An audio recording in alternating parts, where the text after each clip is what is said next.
Hello everyone, చూసారు కదా అమ్మమ్మ వాళ్ళు వచ్చేసారు. ఇంకా మన ట్రిప్పులండి. ఆటో బుక్ చేసుకొని బయలుదేరిపోయాము. ఆటోలో చూడండి మా కష్టాలు ఎలా ఉన్నాయో. ముగ్గురు ఎక్కాల్సిన ఆటోలో ఐదుగురు ఎక్కితే ఇలాగే ఉంటుంది కదండి. అయినా మనం మాత్రం కెమెరా వదలలేదండి. చూసారు కదా, ముగ్గురే ఎక్కాలంటాడు, ఇంకా ఇద్దరు ఉన్నాం, ఎక్కడ పెడతాం. అలాగే హ్యాపీగా ఒళ్ళో కూర్చొని వెళ్ళిపోయామన్నమాట. ఇప్పుడే బస్ దిగుతున్నామండి. ఎక్కడికి వెళ్ళాము ఏంటో మీరే చూడండి. నేనైతే ఫస్ట్ టైం యాదగిరిగుట్ట బస్సులో వెళ్ళానండి. ఇంతకు ముందైతే మా వారు మమ్మల్ని తీసుకెళ్లేవాళ్ళు, కానీ ఈసారి నాకు ఫుల్ లైసెన్స్ ఇచ్చారనమాట. అమ్మమ్మ వాళ్ళు వచ్చారు కదా, ఇంకా మేము కలిసి ట్రిప్పులు వేసామండి. ఏ రోజు ఎక్కడికి వెళ్ళాము అనేది ఫుల్ టెంపుల్ వీడియో షేర్ చేస్తాను ఫ్రెండ్స్, తప్పకుండా చూడండి. ఇక్కడైతే దర్శనం అయిపోయింది, బయటకు వచ్చేసాము. కొన్ని ఫొటోస్ కొన్ని వీడియోస్ తీసుకున్నాము. అక్కడ నుంచి చేసిన పని ఉంది చూసారా, దూల పని అంటారా, పిల్ల చేష్టలు అంటారా, మీ ఇష్టం ఏమన్నా అనుకోండి.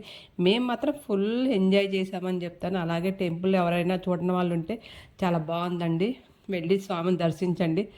బయటకు వచ్చిన తర్వాత అమ్మమ్మ చూసారా, మామిడికాయ బేరం ఆడుతుందండి. మన దగ్గర ఉన్నప్పుడు మనకు తెలియలేదు, ఇప్పుడు కాయ కొనుక్కొని 50 రూపాయలు పెట్టి ఉప్పు కారం వేయించుకొని తింటా ఉంటే ఆ టేస్ట్, ఆ ఎంజాయ్మెంట్ మామూలుగా లేదండి. చాలా అంటే చాలా బాగా ఎంజాయ్ చేసామన్నమాట టెంపుల్కి వెళ్ళి. అందరూ కూడా నరసింహస్వామిని దర్శించుకోండి. ఇంకో విషయం ఏంటంటే, బయటకు వచ్చేసాము, టైం 2:30 అయిపోయింది. ఇప్పుడు టిఫిన్ చేస్తున్నాం అనమాట. అది టిఫిన్ అయిపోయిన తర్వాత మళ్ళీ నెక్స్ట్ టెంపుల్కి వెళ్ళామండి. ఎక్కడికి వెళ్ళాము ఏంటి అనేది నెక్స్ట్ వీడియోలో షేర్ చేస్తాను, తప్పకుండా చూడండి. వీడియో మిస్ అవ్వద్దు. అలాగే ఫస్ట్ టైం మా ఛానల్ చూస్తుంటే ప్లీజ్ లైక్ చేయండి, షేర్ చేయండి, కామెంట్ చేయండి ఫ్రెండ్స్.